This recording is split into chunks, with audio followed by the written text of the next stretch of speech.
Have enough lipstick on? Yes. Thank You're you. recording, and have a great shoot. Okay, thank you. Well, how's everybody doing? It's Saturday. Back at you again. This is the Concerned Forum, and I'm your host, Bob Gumbs.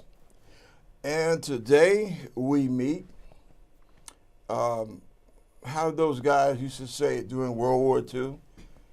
Today we meet under the gravest of circumstances. Well, unfortunately, that's true.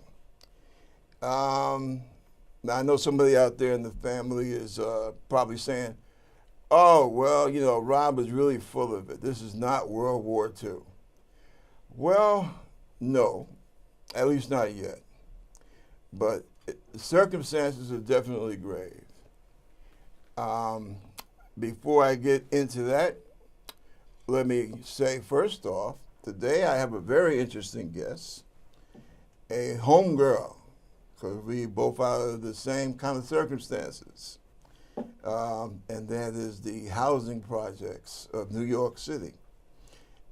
In case you folks out there don't know, I was raised in the housing projects here in New York. As a matter of fact, I was raised in the Grant housing projects over in West Harlem. And I'm sure she has some interesting things to say about that experience. About that experience. And I'm quite sure that she has some interesting things that we all need to hear. But before we get into that, anybody that's watched this show for a time knows, especially when I have a guest, I like to take about the first 10, 15 minutes to be topical. This past week, something happened that really upset me. I believe that it should have upset all people of goodwill. And of course, I'm referring to Kanye West and the rather inane comments that he made about slavery, as if to say that people somehow volunteered to remain subjugated. Now, I know that Kanye has a habit of saying things that really don't make too much sense. But now you are, you're really hitting close to home. I'm not one of these people that, like that young Caucasian lady on Fox Network. I always get her name. What is that woman's name? Blonde-haired lady. She made a very derogatory comment about a black basketball player in the NBA, something to the effect of he needs to shut up and dribble, because apparently he said something politically that she didn't like. Oh, what is that woman's name? I got this bad habit, people that annoy me or I find annoying, I guess it's some kind of mental block or something. Or maybe I'm just a blockhead, I don't know. But anyway, she made the comment that the brothers should stick to dribbling and stay out of politics. Well, I definitely don't agree with that. I believe that celebrities, entertainers, athletes, they are citizens. They have as much right and responsibility to take part in the conversations that pertain to all of us. Because, as I said, they are citizens. But I think in future, it would be appreciated if they would take the time to maybe do a little studying or reading and know what the hell they're talking about. before they say it. And this also shows something else. Just because a person, a celebrity, happens to be black, that does not mean that they know anything about the black experience, as evidently Kanye doesn't. Slavery, unfortunately, is one of the crosses, just like the genocide and land usurpation that we did to the Native Americans. That's another one of the crosses that America bears. I know all about the fact that it was the native chiefs in Africa that in many cases sold other Africans to European and Muslim Arab slave traders, okay, to various points in the New World, other parts of Africa, and Western and Eastern Europe. Didn't know that, did you? Yeah, Western Europe had quite a few black slaves, Africans, walking down the streets. Okay? See what you learn when you read? But the idea that here in America, we stayed in bondage because we wanted to is ridiculous, childish, and foolish. And Mr. Kanye needs to, he needs to really do some research into what he speaks. Now, the reason that is so foolish is because of the fact that African people, when they were brought here, they were conditioned, they were trained. In other words, they were terrorized over a period of about 300, 400, well, actually about 300 years. And oddly enough, some of the worst terrorism occurred after the Emancipation Proclamation. You understand about all the lynchings and what have you that took place in this country? That happened to black people? That happened after the Civil War. The reason being is because they wanted, especially black men, to be kept under control. And when you terrorize, when you threaten, when you drag men out of their homes, and then you tell the little boys, if you act up, you're going to get what your father gets. And then when you tell that father, if you cause any problems, not only are we going to hang you, that's going to happen anyway, but we're going to hang your whole family.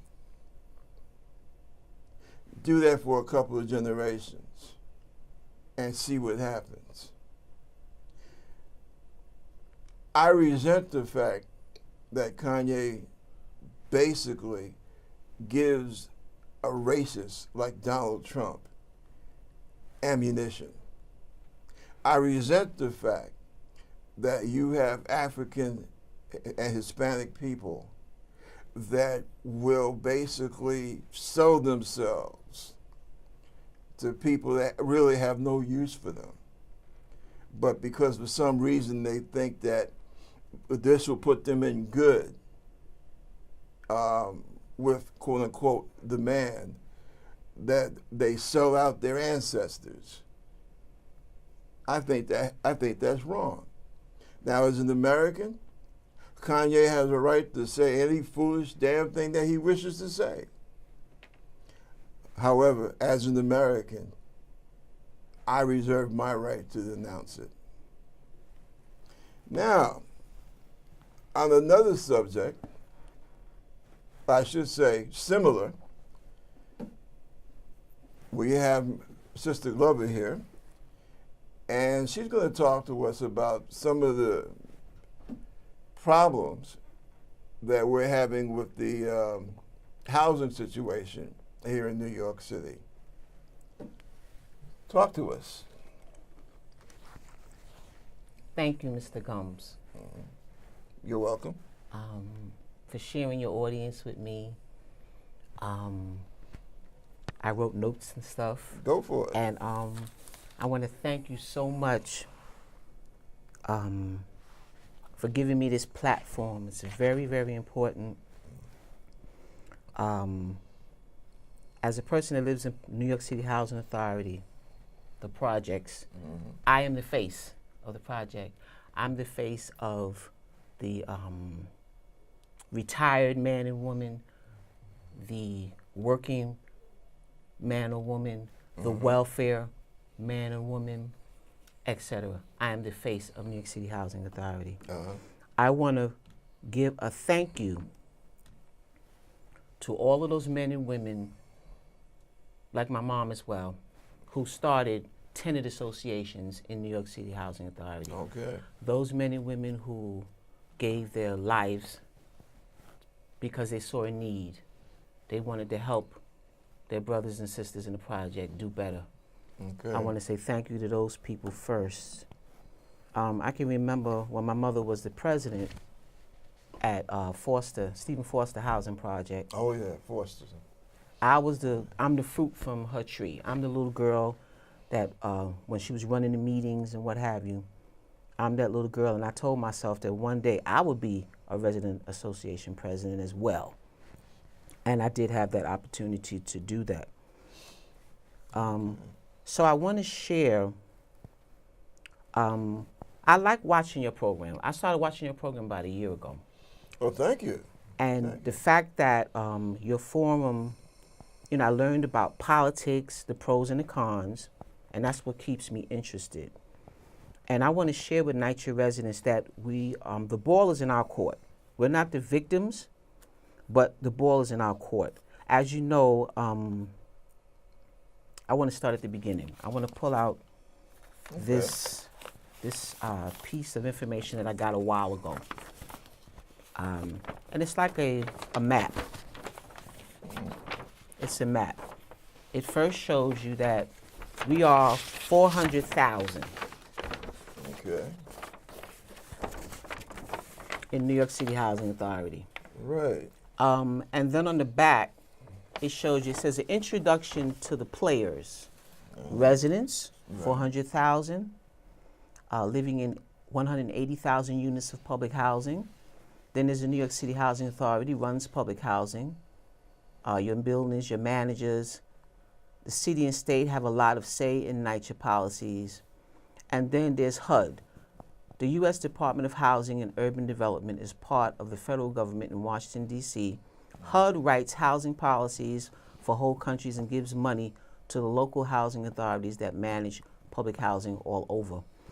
And then this piece over here, Mr. Gumbs, is very important. I'm going to give my email address for anyone who wants to contact me later on to discuss some of this stuff here. Okay. This is like a map. And it says here, NYCHA Level 1, resident associations. What's the function of the resident association? Then it talks about the district council. The district council or DCs, district councils, are made up of all the presidents from the different resident associations. There are 9 district councils representing different areas of the city. Their job is to bring information about residents' concerns up to the Citywide Council of Presidents, which is called CCOP, and get information to bring back to residents. Each district council elects a board of 5 to 7 officers, including a chair who becomes part of the CCOP. Then there's the Citywide Council. Okay, I know that I don't have a whole lot of time, but this information, also the Resident Advisory Board, that's very important. The Resident Advisory Board, or RAB as it's called, meets with NYCHA to represent residents during the creation of the annual plan. They call that it's called the PHA, Public Housing Annual Plan. There's one coming up now, which I have a flyer, which they will be discussing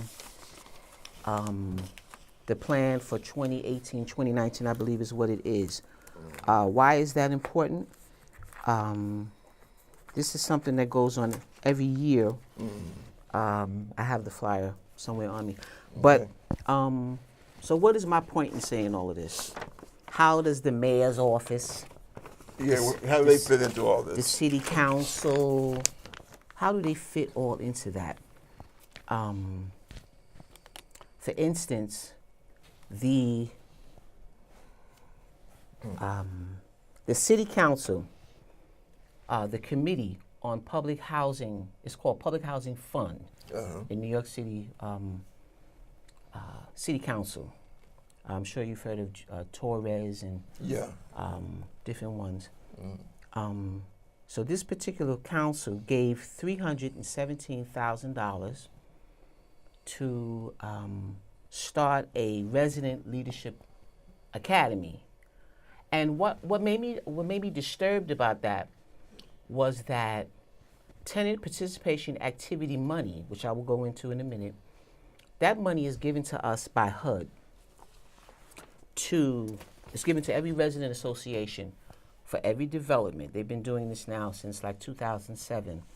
That's the money that's spent on your family days and conferences that NYCHA gives statewide.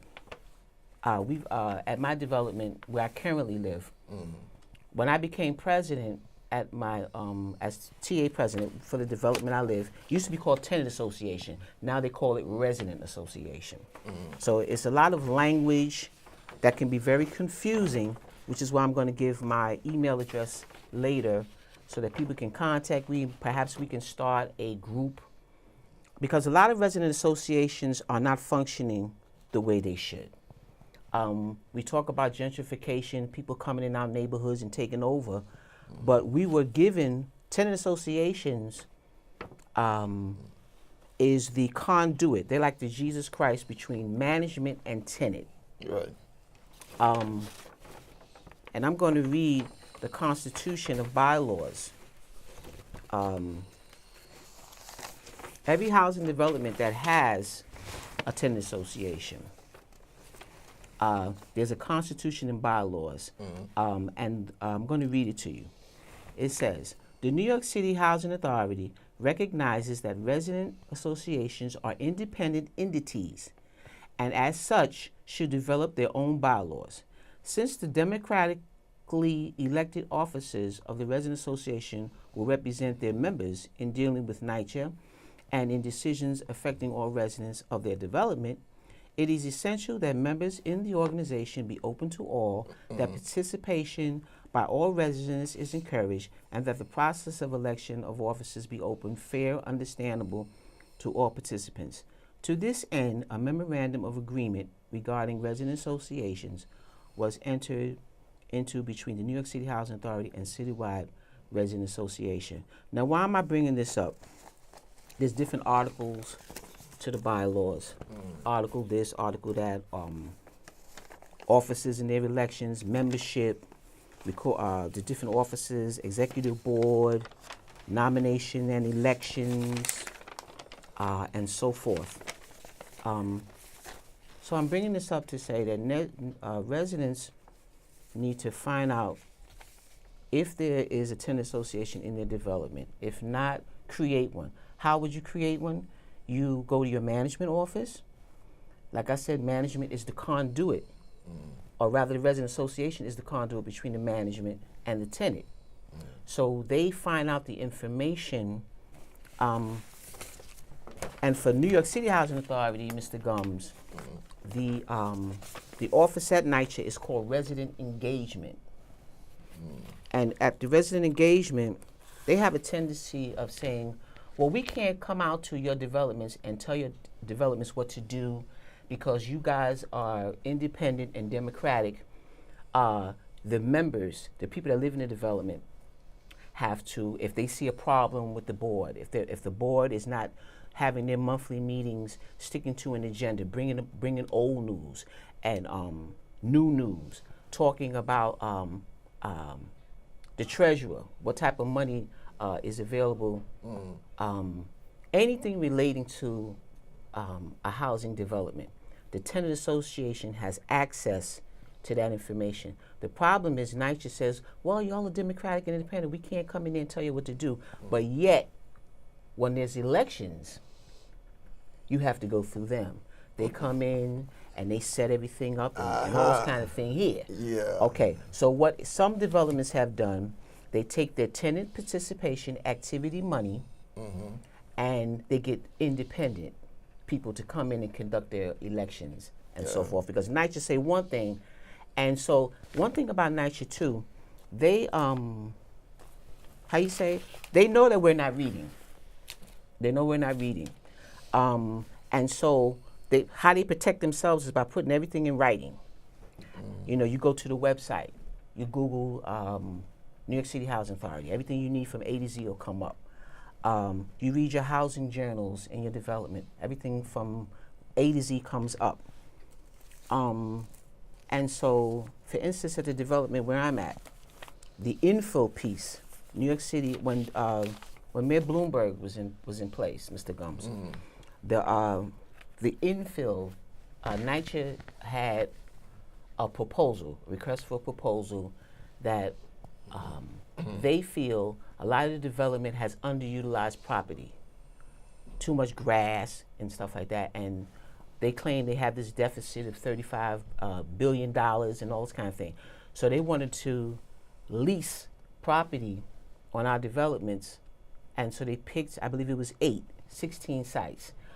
The development where I live now, there were 2 sites that were picked. This was the booklet that they gave us at the time, Land Lease Initiative Request for Expressions of Interest. At my development, there were 2 sites that were picked. One would have been our management office, right? And the other was a space right next to an old school that's right next to the management office. They were going to eliminate those 2 buildings. A contractor, someone who wanted to lease the property would come in, build maybe a condominium, and pay housing over 20 years. And then after 20 years, they would own the property.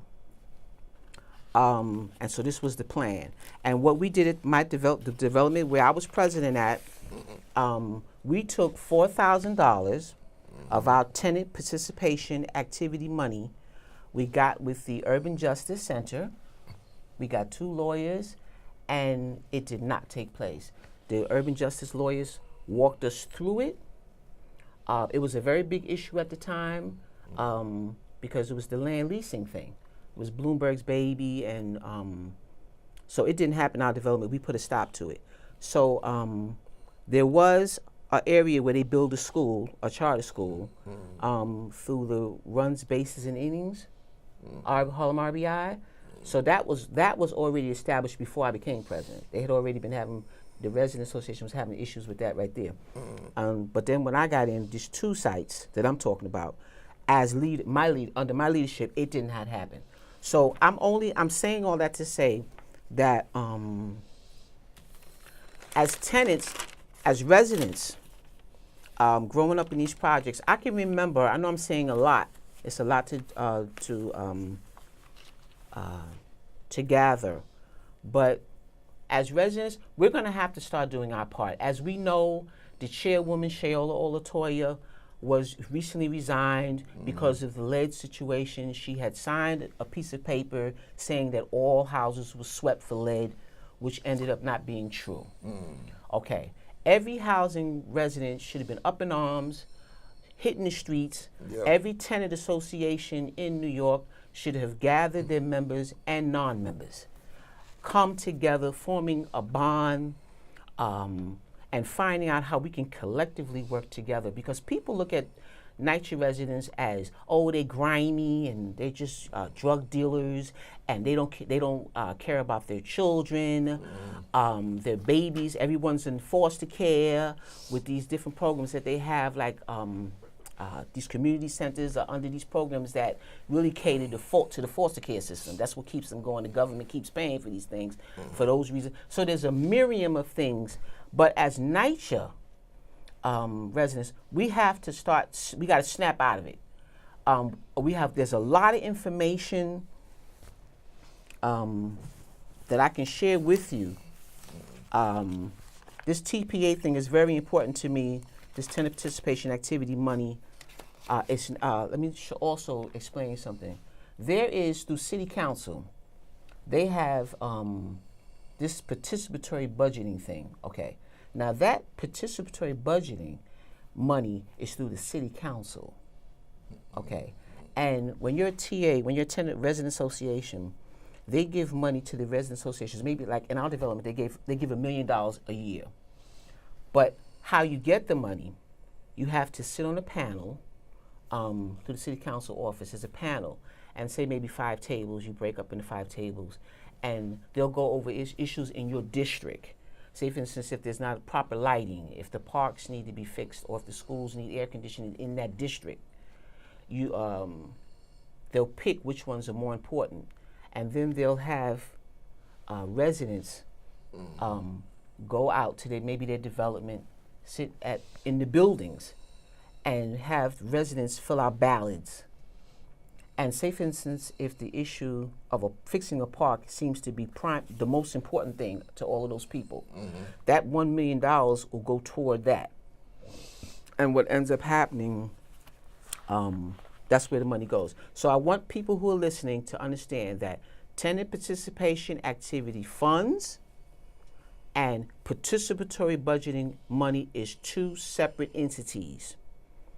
I'm going to take a break and give my email address. It's lowercase g, Crystal, which is CRYSTAL,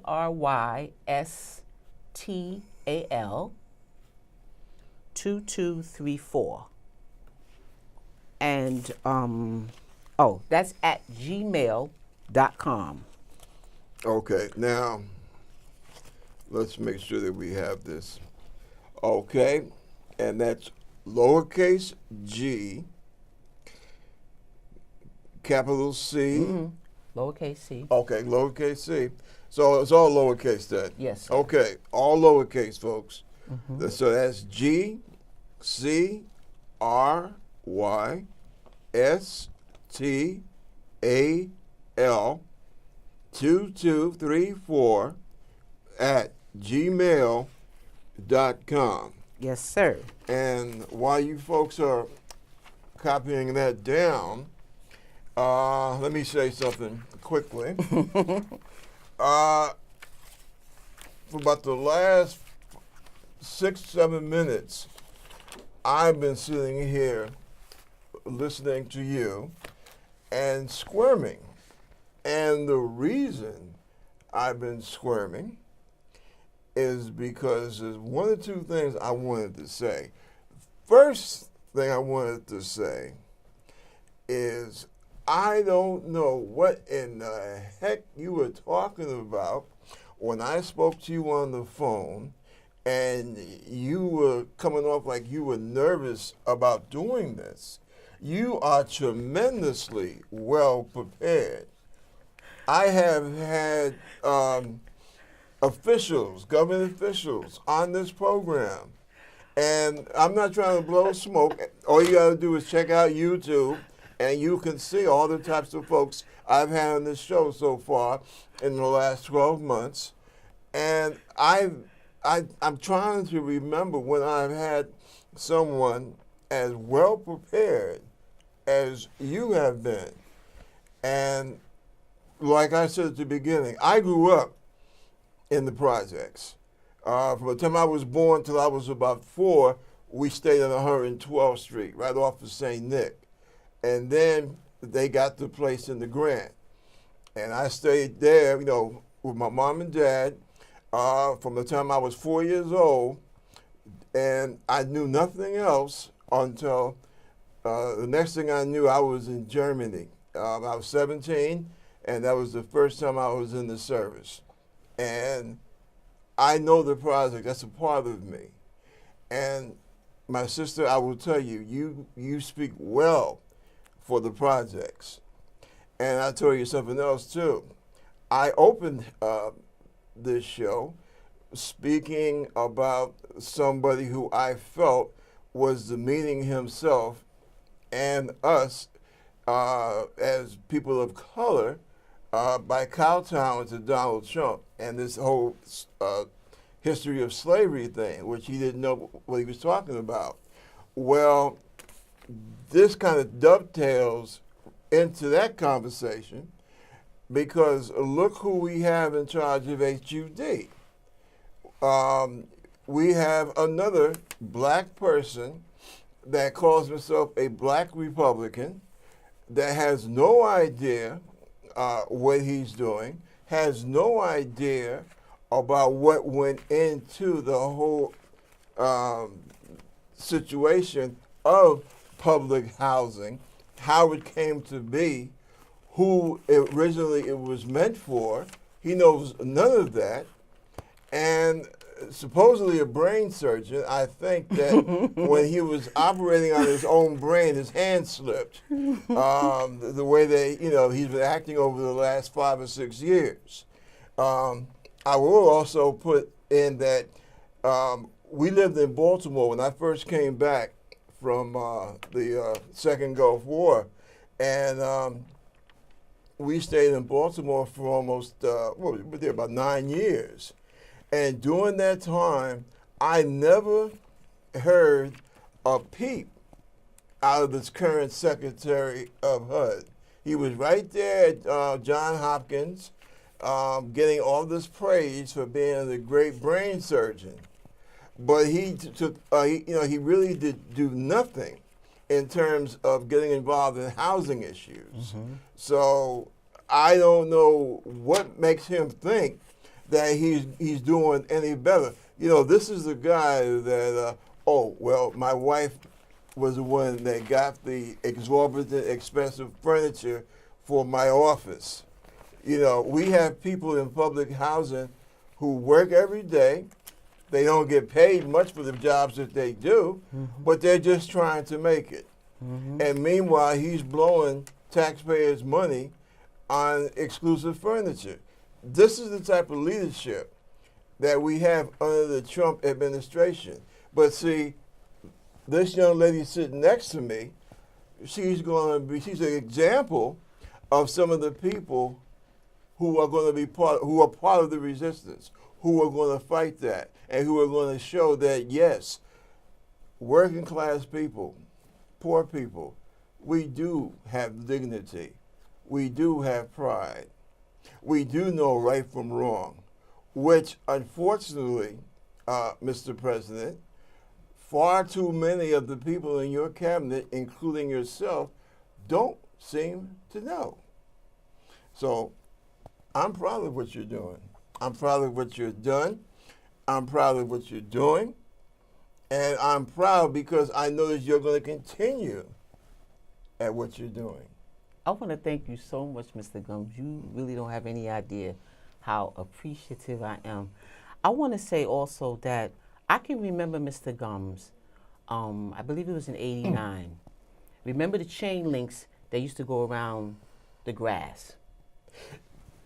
Yeah. The chain links. Yeah, I was in and out at '89. I was overseas, but I know what you're talking about. Yeah. And the housing projects, there were rules and regulations. Uh-huh. You could not go in that grass. I can remember days where we used to graze the chain, but we knew we couldn't go in that grass. Right. And once this tenant education program came about, at the time it was called community operations, I believe it was. Yeah. And that's when, like I said, at Stephen Foster, that's when they used the Tenants Association to educate the residents. I was a part of it. Right. So that's why I can speak on it. And we used to go door to door talking to tenants because this renovation program was getting ready to start. Uh-huh. And that's when they removed the chain link, the chains that went around the grass, and they put those heavy metal bars, those fences that are currently there now. Mm-hmm. And it was at that point that a lot of the rules went out the window. Yeah, I noticed it was at that point a lot of rules went out the window. So NYCHA has no more rules anymore. And so people just, I remember when you had said to me, you said, well, Crystal, you pay rent, right? I had brought an issue to you about something. And you said, well, you pay rent, right? I said, yeah. You said, is your rent up to date? I said, yes, it is. And you says, well, why do people who pay rent and their rent is up to is which is paid, why are they sitting back letting people destroy where they live? Why aren't they speaking up and getting involved? You letting people destroy where you live. How you say destroy how? Let me count the ways. And so I think I have a leg up because my mother was a TA president. My mother not only was president, Mr. Gumbs, but she was a grassroots person. People like Bill Perkins and Diane Lacey, who's a judge, and the brother from the East Side, I always forget his name, Assemblyman Del Toro, I believe was his name. Okay, yeah. Angelo Del Toro. They used, I don't mean in a negative way, but she campaigned for these people. And that's why they are where they are, because of grassroots people. And I'm bringing that up to say, so I got to see all of this, and I was interested. Right. And so I was glad when I was able to become a president. But I think, and my mother also wrote this poem. She had wrote a poem, and there's one line of the poem I have to say. And the poem goes a little bit like this. It goes, fear, fear, fear everywhere. Fear, fear, fear everywhere. Deep in the hearts of my people, I know there's that feeling of struggle that just doesn't show. And so many of our people are now, and were back then, we are infected with, if I can't beat them, join them disease. We're infected with that disease. Instead of us protecting where we live, protecting our children, those of us who consider ourselves the good people, the people who don't create the problem that live in the projects, the people who go to work and don't have time for anything. We sit back and we act, we pretend every day. We walk around like this, like we don't have a problem, like there's nothing wrong. And all day we're like sheep to the slaughter. All day on the news you hear about us getting shot up and stabbed up and being shot up. I can remember back in the day, Mr. Gumbs, when Elijah Muhammad and Malcolm X used to stand on the corner of 116th Street and tell the brothers and sisters, up yourself, go to work, clean up your act, take care of your families. What was the book? Eat better, Right. Eat to live. Eat to live, exactly. And stop shooting that dope and work on, get yourself together. I can remember that. What happened? Where did all of that go? And we have to get back to that. There are issues that we do not discuss. It is the elephant in the room. We don't talk about the ills. No one does, ever. And it's glossed over. We walk around like everything is fine, and it's not. And I have to say this, in our own communities, white people are safer in our neighborhoods than we are. You see them jogging through the neighborhood. They have their strollers and their families, and everybody looks so wholesome and healthy. And then you look at the Black and Hispanic people, we look so destitute. Now, that's an interesting observation that you have just made there. Now, I want the family to understand, okay, nobody's saying, well, let's attack everybody that is not a person of color. It's not about that. What it is about, and see, this is something I've been saying for a long time. You have to start showing the same amount of respect for who you are, okay, that other folks show for themselves. Yes, sir. And see, I tell you, it's very interesting. You look, especially now with people like in their 20s and 30s, a person could be of a Jewish background or an Asian background, or even a Hispanic background. And for example, a lot of Jewish people, you will see they might marry or choose to have children by someone who might be Hispanic or even African American or Asian.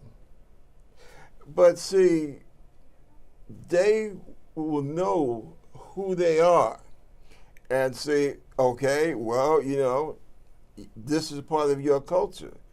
All right, you have this in the family, you have African in your family, you have Asian in the family. This is part of your roots. This is part of what makes you, okay? And see, I fear that one of the things that racism has done to too many of us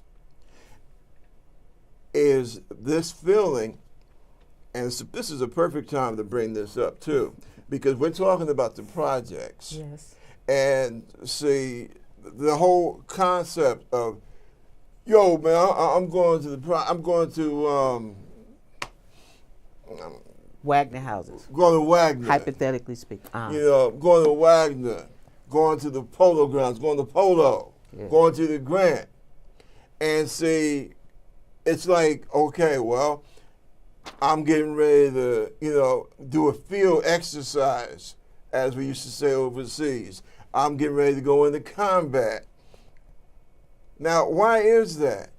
You're basically going into another area which is inhabited by people that basically, they more or less look like you, okay? If all people of color, they're going to be speaking English or Spanish, okay?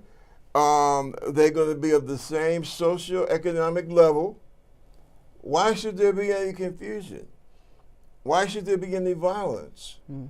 Yet, in the project, you still have that nonsense, that violence going on. Mm-hmm. You know, you see the projects here in Manhattan, not like you used to, but it's still there. You see it a lot in the projects in Brooklyn and up in the Bronx. And you have to stop and ask yourself, why is that? Why this gross disrespect for each other? Yes. Which is exemplified in how we live with each other in the projects, mm-hmm. and the things that we do to each other, yes, sir. In the projects. See, there are things that America owes us as far as being American citizens. Mm-hmm. See, the things that America owes us are the things that America owes to all of its children. And see, this is where people get confused when they talk about, oh, well, talk about any people of color. Oh, well, they always got their hand out. They always want something. No, that's not true. That's not correct. What we're saying is the things that you have in your community, those are the same things that we demand to have in our community because we are Americans. All right? Those are certain things that are supposed to happen. So you're supposed to have certain things, certain opportunities, just by virtue of the fact that you are born here. Okay? That's a fact of life. All right? When I was going to, because I started out in grammar school before I started going to Catholic school, and believe it or not, they taught civics. And they taught about the duties of citizenship and the responsibilities of citizenship, and they also talked about the responsibilities of government. Public housing was listed in those days as one of the responsibilities of government. And see, those are things that we don't request. Those are things that we have a right to demand. Just like the people in Scarsdale, Long Island. That's where Scarsdale's at, right? Long Island? Yes. Yeah. I believe. Right. You know, the hoity-toity areas, as they used to say. They have their demands, and that's fine. Because as Americans, they have a right to make certain demands. But there are other things that we can't, that we have to deal with within ourselves. And that's, you know, I'm glad you brought up in talking about the projects, some of the programs, which to me, they sound basic, like some type of counseling centers or what have you. Because a lot of folks, we have to face it. Yeah, these, some folks need help in terms of, maintaining a home, education, right? Where it's called for, where it's necessary, mental health resources, see? But we have to recognize the fact that there are things that we need to, within our community, that we need to hold ourselves and the people who say that they're there for us, we need to hold them responsible. See? You come and you get my vote, right? Every 2 years, every 4 years. But then a whole winter passes by where I didn't have any heat. Hey, who's responsible for that? Ain't that what you're there for? To watch my back? You're there to watch out, watch my back for the things that I can't watch myself. And to me, making sure I don't freeze to death in my apartment in the projects, that's supposed to be one of them. What happened? Let me ask you, what do you foresee? Do you see the rent going up? What should I tell my friends that live in housing projects? Can they expect more rent increases? Can they expect, because you're constantly hearing these rumors, Trump is going to buy these projects, or Columbia University is going to buy these projects. What do you hear? If I may, I have a bag. Oh, I left my bag over there. Can the bag be brought to me? Sure. Go ahead. Okay. As you know, there was some policy. I think the HUD chairman. It's in the papers. I'm sorry. That's right. Saying that he was going to raise the rent. Oh yeah. He's supposedly raising our rent because our rent is based on the gross income. Once you pay your taxes, and what have you, you're still paying the gross. So now the HUD chairman said that he's going to raise the rent, and what have you. I was looking for this paper. There's going to be a workshop that's coming up. I think it's next week. It's the PH plan, the public housing fiscal plan for 2018-2019. I believe they usually have it at Pace University. Anyone who wants to know where it's going to be can very easily go to, like I said, NYCHA, NewYorkCityHousingAuthority.com. They can go, I know in my development they've been posting it. And it's coming up, I think it's next week. And so, I'm sorry, your question was again? It's so much that I would love to say. It's so much. No, you're doing good. As far as where we're going, like for instance with this heat and hot water situation. Okay, I can remember Thanksgiving, we had no heat and hot water. Right. Christmas Eve, no heat, hot water. Christmas Day and the day after that. No warning, nobody told us anything. Now somebody might say, well, how can y'all sit up there and let them just dog y'all out and do what they want to do to you? Back in the day, they would post when there was a situation. Supposed to, yeah. Now things just fall out the sky. And so you have these people who get on TV. I can remember I actually testified at the oversight hearing that was at City Hall on the heat and hot water situation. So I was one of the people who testified. There was a whole lot of people that testified. And so residents have to get involved. The ball is really in our court. I gave my email address. I was able to say a lot that I wanted to say. There's still so much more. But as far as where we stand with NYCHA, we got to get involved. Like I said, I had the incentive because my mom did it. A lot of us don't have that incentive. We don't know where to start. Tenant association, what's that? Oh, are they paying you? I ain't working for free. Well, what's the tenant patrol? Yeah. I try to tell people tenant patrol and tenant association are two separate Right. things. Two different things. Tenant patrol is not even called tenant patrol anymore. It's called resident watch.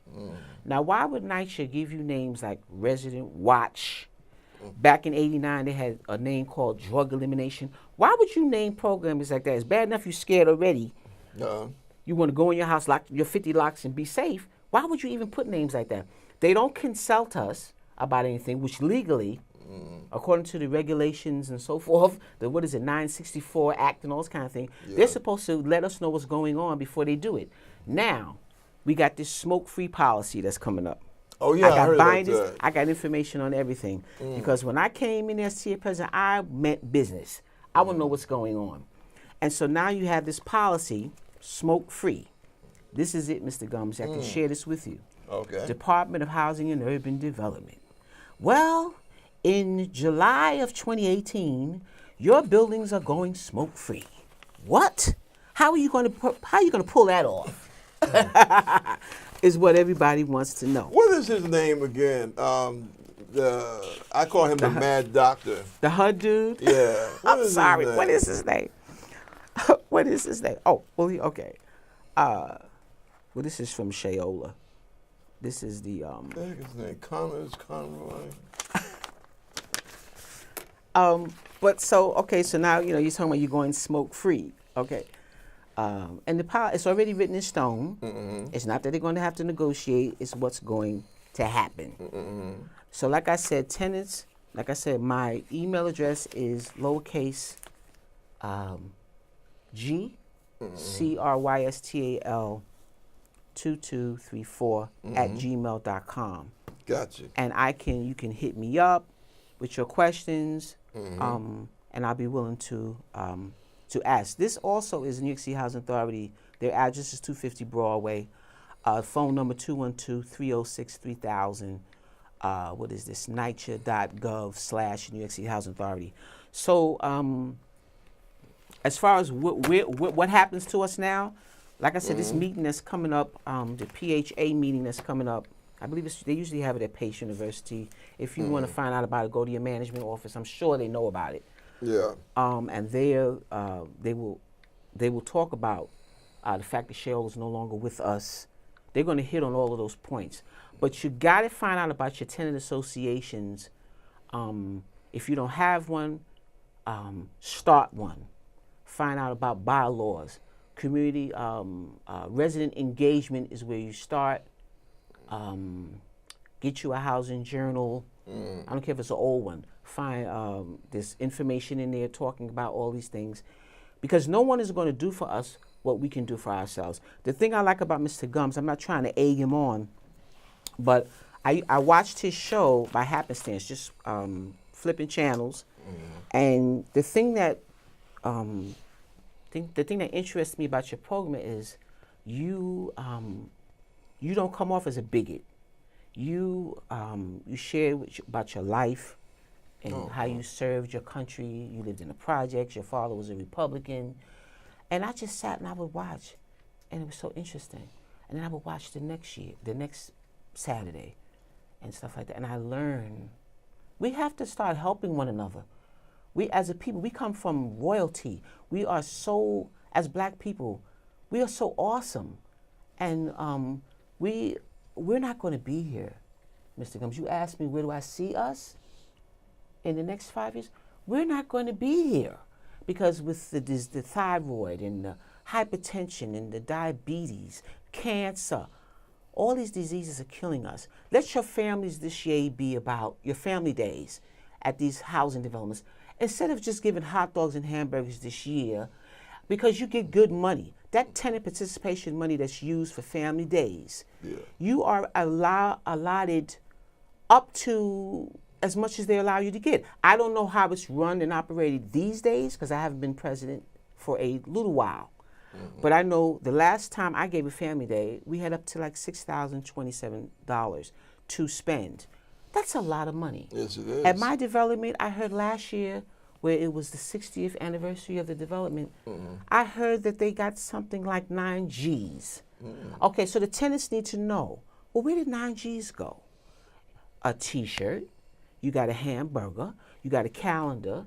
And so at that meeting that preceded Family Day, that information was supposed to be shared with the residents. You're supposed to get a financial report of where the money goes.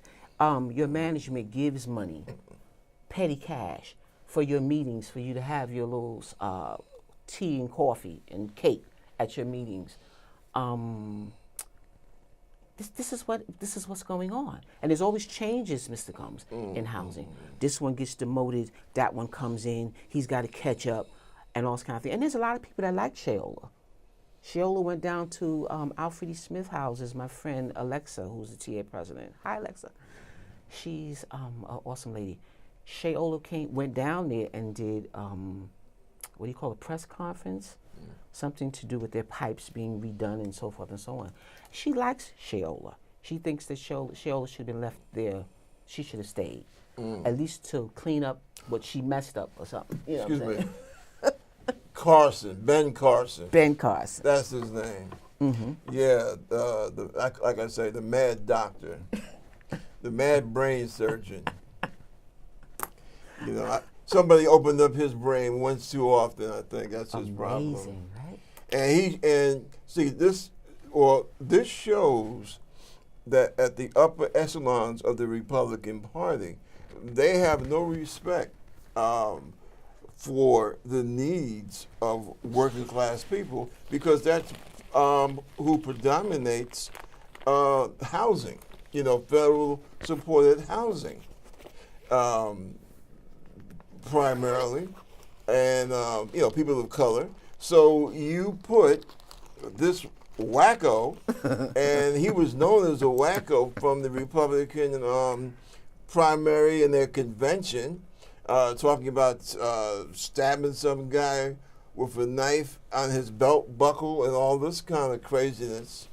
You know, well, that gets into a whole nother thing about the mental stability of these new Republicans. As we say in the Navy, they're not carrying a full sea bag. I'm smiling because of you. Oh, because really? you are for the working poor. That's the first thing I got from you from watching your show. Oh, wow. Mr. Gumbs is for the working poor. And I'm sitting here today to represent the low income and extremely low income. I'm representing those people, those welfare people, those people who don't have a job. We are here and we're trying to do better. No one knows our circumstances, how we became unemployed. No one knows the education that we have, and maybe we just need to apply ourselves a little better. I have a friend who just got, well, she's not really my friend, but she's a bright woman. She has her flaws, but she's bright. She just got a job with a city council person. Why? Because she's technically smart. She's a technical person. She knows the computers, et cetera, et cetera. Oh, and good for her. yes. So where there's a will, there's a way, and it can be done. Well, that's what it's supposed to be all about, because, the idea, that's another thing when we talk about public housing, which these so-called conservatives, they have always hated from the time of FDR in the 30s. They hated the idea of public housing. But if you give people a sustainable place to live and let them get their feet on the ground, then eventually that family will be able to do better, and that's the idea. They seem to basically just want to keep a class of people oppressed. Yes, Well, we must have our people, we must have a group basically crushed in the basement, and we must keep these people down there. I don't know where they get this concept. I remember I used to argue all the time when I was stationed down south, and the idea of the giving away. And I said, so when you give these huge tax breaks to our friends in corporate America, that's okay. And they go in their private jets and they take their junkets down to Havana. Yeah, they do go down to Havana or to Monte Carlo or wherever, right? That's okay. But when you are doing something to help low-income families, low-income working families, somehow that's a sin. When you say that you would rather build prisons and jails than put a kid through school or put anybody through university, I said the guy that you're putting through the university, when your wife comes home one day and when you come home one day and your wife's telling you, hey, I found a lump on my breast, that kid that you put through university through federal taxpayer dollars, that might be the guy that can cure your wife of that cancer. Mm-hmm. You don't stop to think of, but see, you don't. A lot of them, they don't think in those terms until it actually happens to them. And see, that's why. Now, there are things about the projects that need to be changed. I don't have any problems about that. But the idea that you're just going to say, well, we're going to take the federal government entirely out of housing, that's nuts. And you keep trying to get across to people, listen, any place that you go in Western Europe, you don't have the overwhelming amount of people out in the street, homeless, mass poverty, constantly smacking you in the face. You don't find, you have people maybe of low income, but even in that, they have a ladder. There are ladders. Do you know it's easier for a kid born in England, I didn't say Ireland or Scotland, but in England, to go from the lower working class to the upper strata of his society? It's easier for him to do that in England than here in America. Didn't used to be like that. We were the society where you could work your way up to the top because we had different, aids and stuff to help you make it, to help you make it up there. But after we got into the late 70s, more and more we started to become a society that we'd rather trip you up and kick you while you're down than give you a helping hand. Hey, here's one American to another, trying to help you, to get up there. And see, that's where that whole thing about race comes in. Because people say, well, oh, you like Europe so much. How come you didn't stay there? Well, I tried, but I'm an American. My forefathers built this country, number one. I said, number two, I would like to see if I could bring about some kind of effective change here in the land of my birth, okay?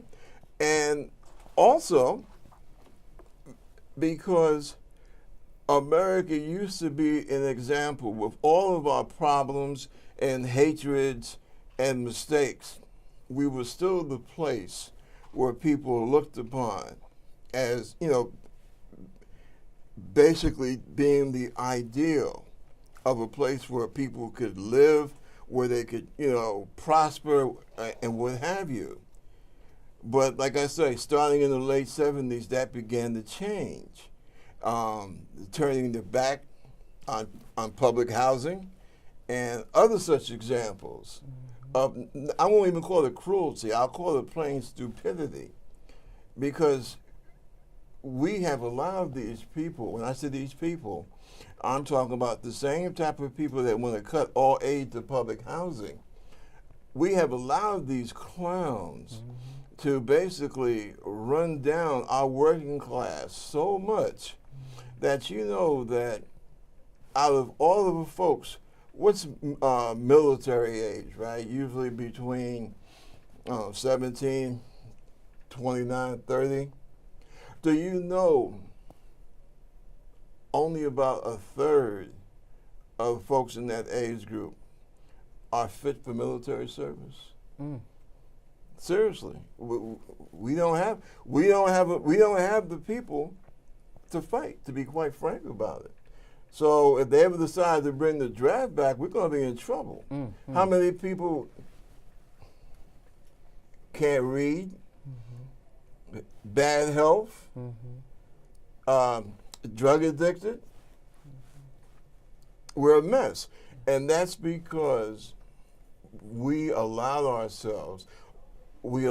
these conservatives, these people running behind Trump, people like that, and we have allowed them to poison our society. And they use race. Well, we can't fund public housing, federal financing of housing, because them blacks and Hispanics will get it, and they're lazy. Well, really? Well, we federally financed the, when they talk about the 50s, right? The great time in America.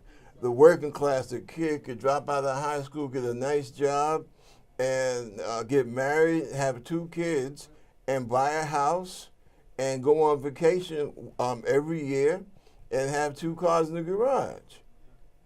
Well, that was done with government money. But see, nobody saw it as a racial thing, see. But what happened, they brought race into it, and the corporate people and the wealthy people, they liked that because they felt, well, yeah, they won't come after making me pay my fair share of taxes. So what happened? We're in the situation that we're in now. But listen, that's one of the very bad problems that I have when I have a guest such as yourself on my show, because it gets so interesting and time just pours out like water. And as you can see, our time is up, unfortunately. But don't worry, family, because I have her right now. I'm going to make her promise that she'll come back to us. You will come back, right? Absolutely. There, we got her. So you can look forward into about a month or so to have her back on point and keeping us up to date on the public housing situation and what's being done about it. My sister, I want to thank you so much for coming on board. Thank you. And we appreciate you being here, and we look forward to you coming back. Thank you, Mr. Gumbs. My thanks. And this is the Concern Forum, and we will see you next Saturday, same time, same place. And thank you. God bless.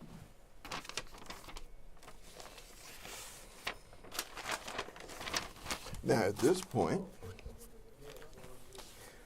what I have to do is first take this thing off,